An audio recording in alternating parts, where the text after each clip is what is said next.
यह कहानी संजीव की है, जो अपनी माँ और 4 भाइयों के साथ एक किराए के छोटे से घर में रहता था। संजीव के बाबा ने दूसरी शादी कर ली थी और वह अपनी दूसरी पत्नी के साथ अलग रहते थे। घर के खर्च में उनका योगदान सिर्फ तब होता जब उनका मन करता। कभी पैसे देते तो कभी देना जरूरी नहीं समझते।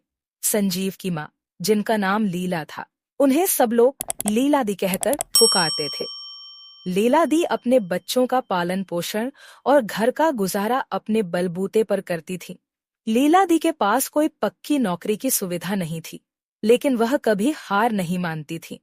रोज घर घर जाकर कपड़े बेचती और इसी से थोड़ा बहुत जो कमाती थी, उससे अपने परिवार का गुजारा करती थी।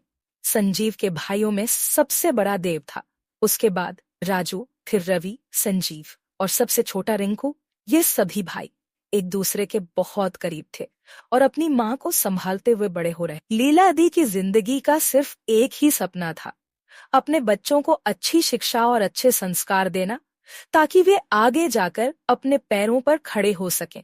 उन्होंने बड़ी मुश्किलें सहकर अपने बच्चों को अंग्रेजी माध्यम स्कूल में पढ़ाया, जो उनके लिए बहुत बड़ी बात थी। कभी कभी तो पैसों की तंगी इतनी होती कि वह दिन भर बिना खाए ही काम करती, लेकिन अपने बच्चों की पढ़ाई में कभी कमी नहीं आने दी। जब भी कोई त्योहार आता, संजीव और उसके भाई अपने आसपास के बच्चों को नए कपड़े और मिठाइयों के साथ देखते। उन्हें भी लगता था कि काश वे भी नए कपड़े पहन सकते और अच्छा खाना खा सकते, लेकिन उनका घर तो सिर्फ उनकी माँ की मेहनत से ही चलता था। हर त्योहार पर लीला दी अपनी संभली हुई कमाई से जो भी थोड़ा बहुत ला पाती, वही सबको बांट देती और वह समय खुशी और थोड़े गम के साथ निकलता। संजीव का जीवन मुश्किलें सहते हुए और अपनी माँ और भाइयों के लिए एक आदर्श बेटा और भाई बनने की कोशिश में गुजर रहा था। ये कुदरत का निजाम है, ये एक काल चक्र है। जैसे दिन के बाद रात आती है, जीवन के बाद मृत्यु आती है, वैसे ही दुख के दिनों के बाद सुख भी आता है। धीरे धीरे समय बीतता गया और अब वो सब जवान हो गए। अब देव एक वकील, एडवोकेट बन चुका था। रजू दुबई में सेल्समैन की नौकरी कर रहा था। रवि अपना ग्रोसरी स्टोर चला रहा था और संजीव एक प्राइवेट कंपनी में काम कर रहा था। सबसे छोटा रिंकू अभी भी पढ़ाई कर रहा था। इन सभी भाइयों में बहुत प्यार था। मुश्किलों भरे दिनों में जो साथ उन्होंने निभाया था, वही प्यार अब उनके रिश्तों को और मजबूत बना रहा था। संजीव को काम के सिलसिले में हमेशा बाहर ही रहना पड़ता था। वह एक गारमेंट्स कंपनी में काम करता था, इसलिए उसे अक्सर घर से दूर रहना पड़ता था। वहीं लीला दी अब पहले जैसी जवान नहीं रही। उम्र बढ़ने के साथ उनके चेहरे पर थकान और जिम्मेदारियों का असर साफ दिखाई देने लगा था, लेकिन उनकी मेहनत और लगन से अब उन्होंने अपना खुद का मकान खरीद लिया था। 2 मंजिला घर, जिसमें नीचे एक बड़ा कपड़ों का दुकान था। अब लीला जी उसी दुकान में बैठा करती थी और अपने परिवार का सहारा बन गई थी। दूसरी ओर लीला जी के पति, जिनका नाम प्रसेनजीत था, उनकी दूसरी पत्नी माया से 3 संतानें थीं, 2 बेटियां और एक बेटा जो मानसिक रूप से अस्वस्थ था। माया एक गृहिणी थी, लेकिन उसकी जबान बहुत तेज थी और अपने शब्दों से दूसरों को नीचा दिखाने में उसे कोई परहेज नहीं था। प्रसेनजीत के घर में आए दिन कलेश होता रहता था। माया हमेशा उसे ताने मारते हुए कहती, घर में 2 जवान बेटियां हैं, उनकी शादी के बारे में कुछ सोचो। इन बातों से प्रसेनजीत परेशान रहने लगा और उसे यह एहसास होने लगा कि उसने लीला के साथ बहुत बुरा सुलूक किया है। सालों बाद एक दिन उसने लीला से मिलने का फैसला किया।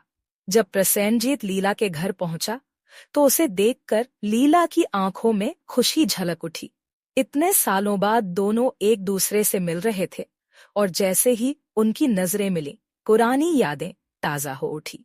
दोनों ने एक दूसरे से ढेर सारी बातें की, अपने जीवन के संघर्ष, बच्चों की जिम्मेदारियां और उन दिनों की बातें जो अब बस यादों का हिस्सा बन गई थी। इस मुलाकात से खुश होकर लीला ने अपने घर में होने वाले एक समारोह में प्रसेनजीत और उसके परिवार को आमंत्रित किया। जब प्रसेनजीत ने यह बात माया को बताई तो माया पहले थोड़ी हिचकिचाई, पर आखिरकार उसने जाने का फैसला किया। प्रसेनजीत, माया, उनकी दोनों बेटियां और बेटा सभी लीला के घर पहुंचे। लीला का आलीशान घर देखकर माया के दिल में जलन का एक शूल उठ खड़ा हुआ। इतने कठिन जीवन के बाद लीला ने मेहनत से जो कुछ हासिल किया था वो माया के लिए ईर्ष्या का कारण बन गया। इसके बावजूद लीला ने माया और उसके बच्चों का खुले दिल से स्वागत किया, पूरे प्रेम और आत्मीयता के साथ उनसे मिली। हालांकि लीला के बेटों को यह बिल्कुल भी अच्छा नहीं लगा। उन्हें अपने पिता से अब भी नाराजगी थी, क्योंकि जब उन्हें पिता की सबसे ज्यादा जरूरत थी तब प्रसेनजीत ने लेकिन अपनी मां के कारण सब कुछ सहन कर रहे थे और किसी ने भी कुछ नहीं कहा। उनके दिलों में करवाहट थी, पर मां के सम्मान में उन्होंने अपने भावों को छिपा लिया और इस तरह एक अजीब सा मौन माहौल चारों ओर फैल गया। फिर रात को सब लोग डिनर के लिए बड़ी सी डाइनिंग टेबल पर इकट्ठा हुए। माहौल में थोड़ी औपचारिकता थी, लेकिन सभी ने खुद को सहज दिखाने की कोशिश की।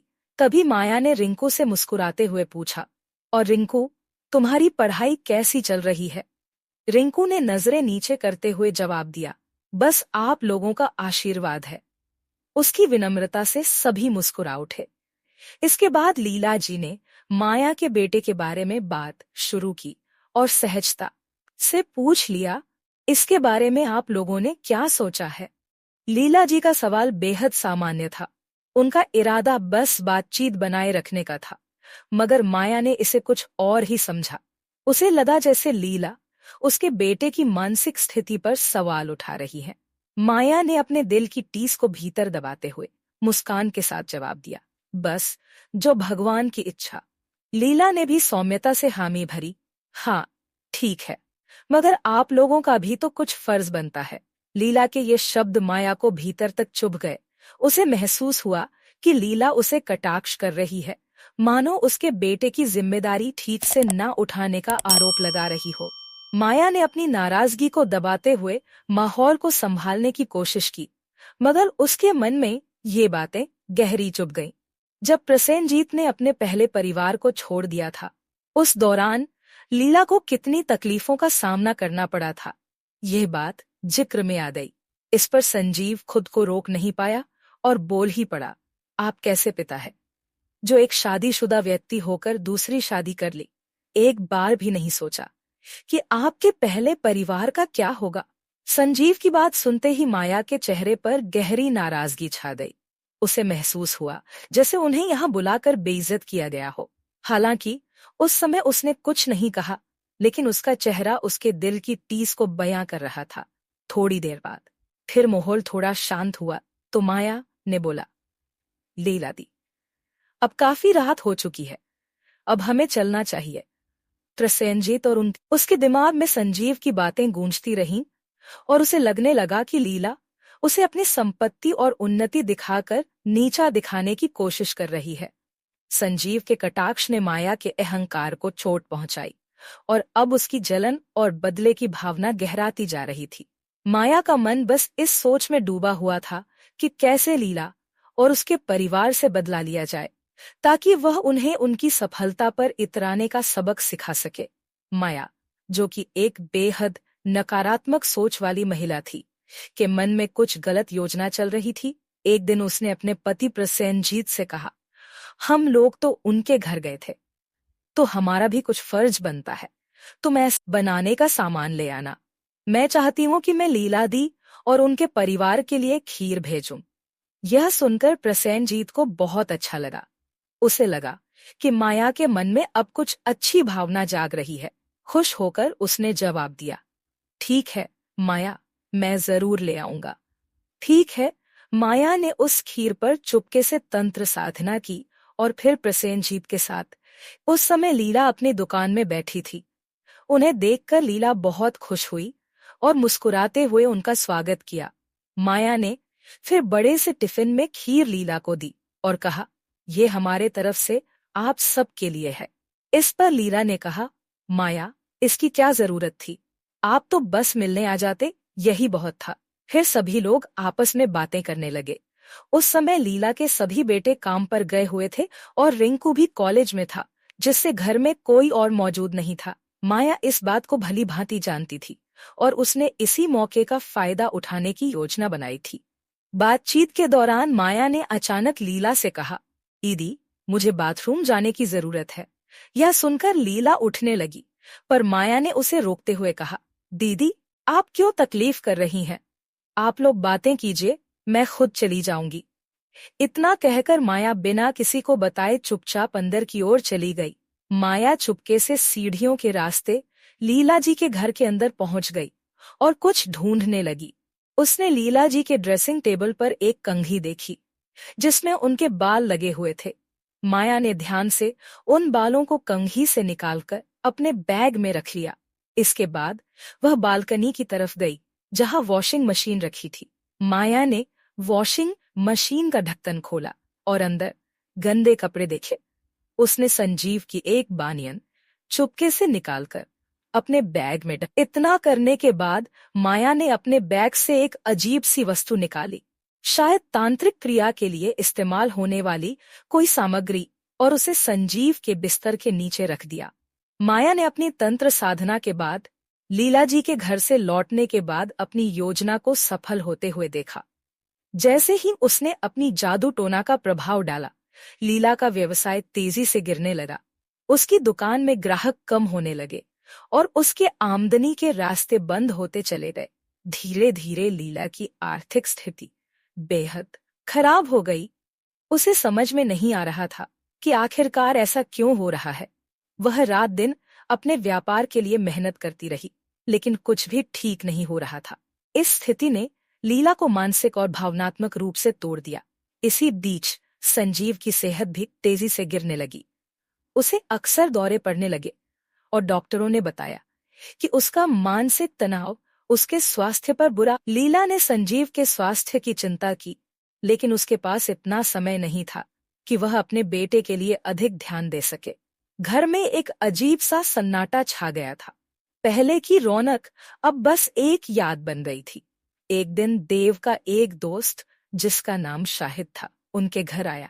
शाहिद ने जब लीला का चेहरा देखा तो उसे तुरंत एहसास हुआ कि इस घर में कुछ बुरी शक्ति मौजूद है।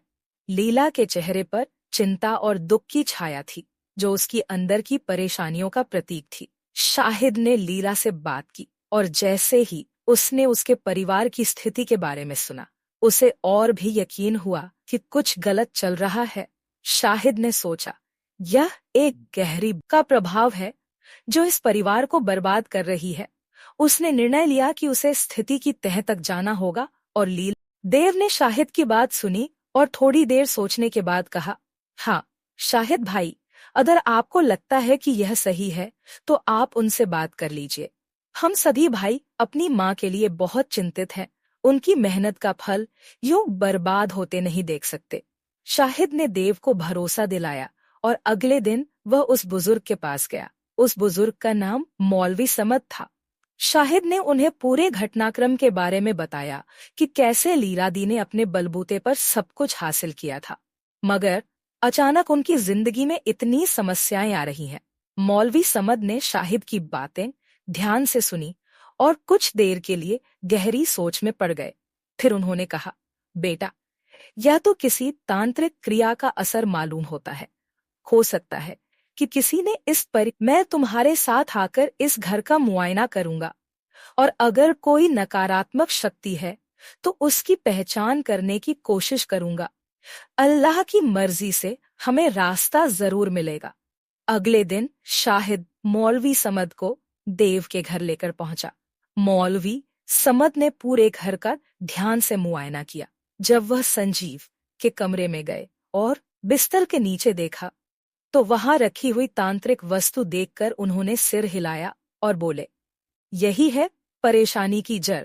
किसी ने बुरी नीयत से इसे यहाँ रखा है ताकि इस घर में नकारात्मक शक्तियां फैलाई जा सके। उन्होंने कुछ आयतें पढ़ी और उस वस्तु को बाहर निकालकर घर से दूर फेंक दिया। फिर मौलवी समद ने सभी को एकजुट होने के लिए कहा और उन्होंने लीला दी और उनके बेटों को दिलासा देते हुए कहा कि अब से उनकी जिंदगी में धीरे धीरे सुधार आएगा। धीरे धीरे लीला दी कि दुकान में फिर से ग्राहक आने लगे और संजीव की सेहत भी ठीक होने लगी। परिवार में अब दोबारा खुशियों का माहौल बनने लगा। इस घटना ने परिवार को और भी मजबूत कर दिया और वे सभी एक दूसरे के साथ मजबूती से खड़े हो गए। यह कहानी हमें यह सिखाती है कि परिवार का प्यार और आपसी विश्वास किसी भी मुश्किल का सामना करने में मददगार साबित होता है। बुरी शक्तियां कभी सच्चे और नेक इरादों पर हावी नहीं हो सकती जब तक कि परिवार एकजुट और दृढ़ बना रहे। उम्मीद है आपको मेरी कहानी पसंद आई होगी। अगर आपको मज़ा आया हो तो प्लीज़ लाइक करें, अपनी राय कमेंट में बताएं और चैनल को सब्सक्राइब करना न भूलें। आपके सपोर्ट से मुझे और भी अच्छी कहानियां बनाने का हौसला मिलता है। धन्यवाद।